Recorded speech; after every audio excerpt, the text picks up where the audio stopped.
lebih bagus Luka 5 ini ketimbang Book 2 yang baru dirilis.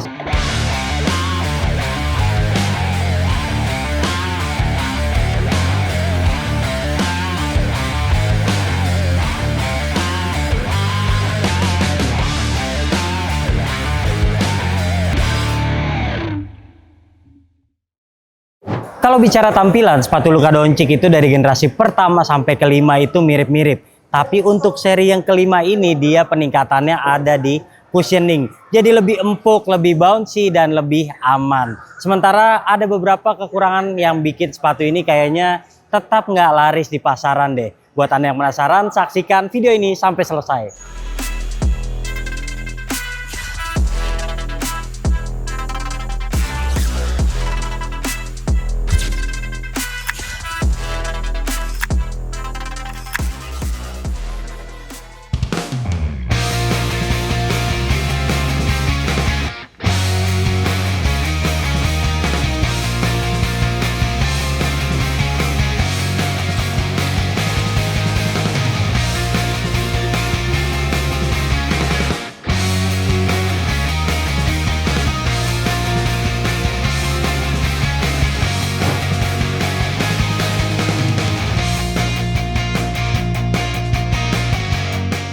Pertama-tama kita bakal bahas desain dan detailnya dulu. Untuk seri yang kelima ini saya suka boxnya sekarang tebal, terus kayak Jordan retro gitu ya, kayak Jordan 13, dan menurut saya ini berkualitas banget. Dia agak tebal, jadi kayaknya kalau Anda beli online tuh dikenainnya minimal 2 kilo deh. Bagus kok, dalamnya juga kayak gini. Ada Luka Doncic-nya ya di papernya. Logo-logonya kayak gini, kayak seri-seri sebelumnya, tapi menurut saya ini lebih bagus.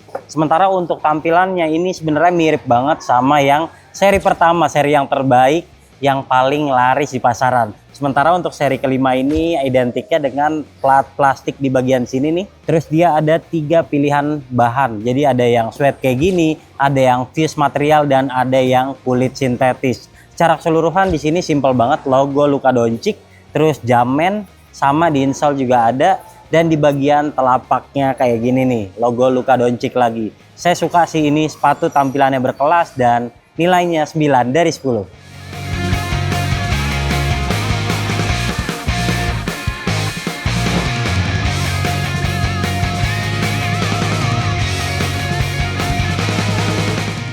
Untuk traksi saya suka banget, ini traksinya keset bagian depan dan bagian samping. Kalau ngerem nggak ada masalah sama sekali. Terus dia juga lebar di telapak depannya, jadi nggak gampang bikin kaki terkilir nih. Lalu kalau Anda sering main di lapangan outdoor misalnya yang warna kayak gini nih, yang solid rubber kayak gini, ini kuat banget.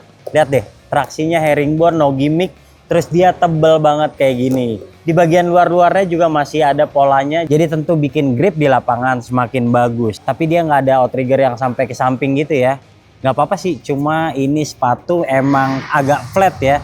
Dia tuh nggak kayak GT Cut yang gampang buat lari-larian, dia lebih ke stabil aja di bagian depan, sementara bobotnya juga menunjang buat Anda lari-larian dengan cepat. Untuk bagian ini paling-paling kekurangannya adalah dia membutuhkan waktu penyesuaian. Di awal penggunaan kayak ada licin-licinnya tuh, kayak ada lilin-lilin yang belum menempel dengan lapangan. Tapi setelah dicoba beberapa kali dia langsung menyesuaikan, dan ini salah satu yang terbaik yang pernah Luka miliki. Ya selayaknya Luka Doncic aja, suka gocek-gocek dan cari kesempatan untuk 3 point beberapa kali tentunya. Oke, secara keseluruhan untuk traksi nilainya 9,5 dari 10.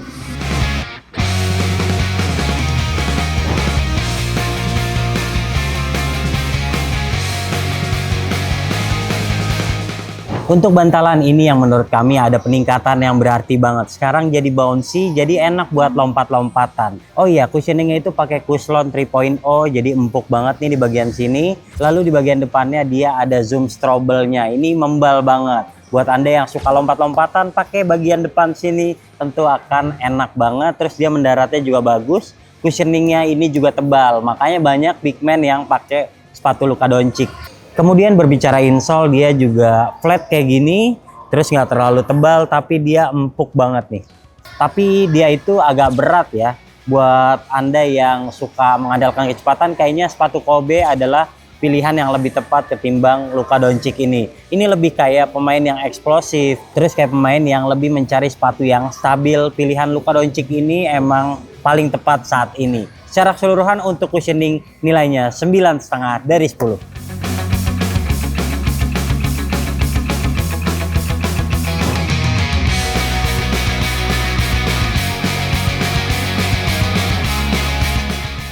Untuk sepatu ini saya memilih upsize sedikit, ternyata saya salah. Karena setelah break in, dia sedikit melebar di bagian depan dan malah bagian tumit ini terasa ada slip. Jadi sebaiknya Anda pilih true to size, sementara butuh waktu penyesuaian itu Anda sabar-sabar dulu. Pakai aja terus, nanti bakalan lebih nyaman.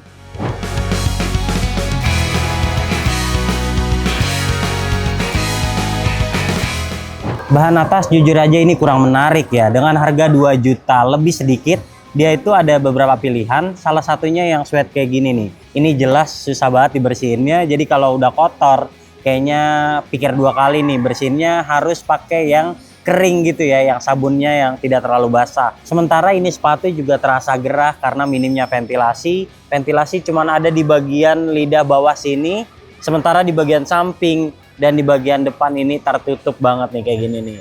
Yang kulit sintetis juga sama, sementara yang lebih dingin tuh biasanya yang pakai fuse. Tapi untuk yang review kali ini kita pakai yang bahan atasnya sweat. Lanjut ngomongin pergelangan, kita lihat nih bagiannya sama kayak luka 1 dan ini bagus banget. Sementara kalau Anda masukin kaki ke dalam sepatu kayak udah langsung terkunci dengan baik di sini nih. Di tumitnya juga kayak ngelok, bagus banget di bagian sini. Dan kalau Anda ingin kunciannya lebih bagus, Anda harus ikat tali dengan kencang. Talinya nih agak kesat ya. Dia gampang kotor, terus dia juga agak panjang. Anda sebaiknya ikat sampai yang bagian paling atas. Terus kalau masih kepanjangan, ikatnya 2 kali aja.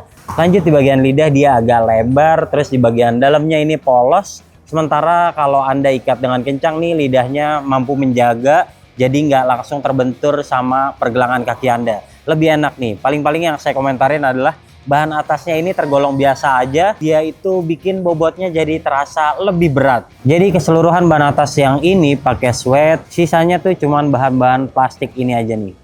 Untuk bahan atas nilainya 7,2 dari 10.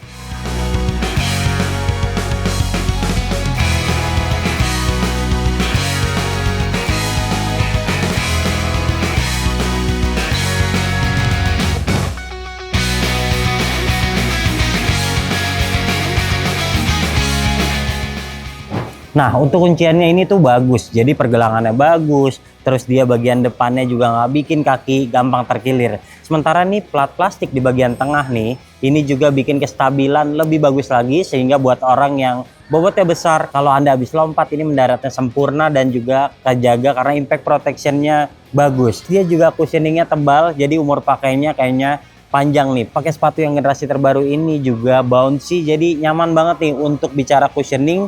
Sementara untuk bicara kuncian di pergelangan juga mantep banget. Secara keseluruhan untuk bagian yang terakhir ini yaitu kuncian, saya suka sih dengan sepatu ini. Paling-paling Anda sebaiknya pilih size yang benar-benar pas dulu, karena kalau kepanjangan bagian ini masih ada slip-slipnya, bahaya. Sebaiknya Anda coba dulu di toko, tapi kalau nggak, pilih aja true to size supaya nyaman. Secara keseluruhan nilainya 8,5 dari 10.